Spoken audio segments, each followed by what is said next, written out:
My cockatoo was really excited when we brought home the puppy.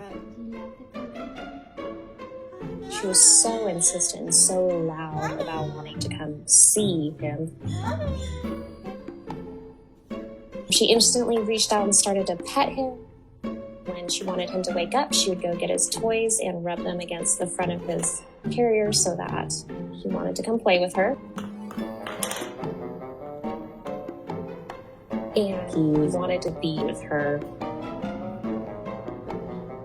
When he was in his crate trying to take a nap, if Sweet Pea wasn't right there, he would whine. But if she was there, he would just go right to sleep. She's always watching him.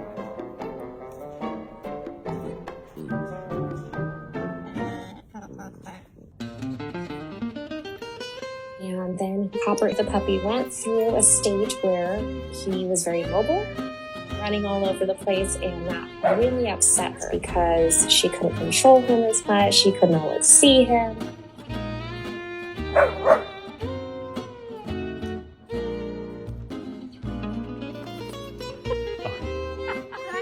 You can't take his toys.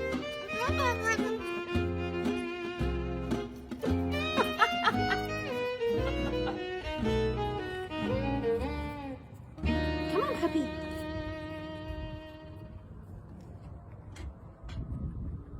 She's resigned herself to the reality she cannot keep up with a puppy that's going 100 miles an hour.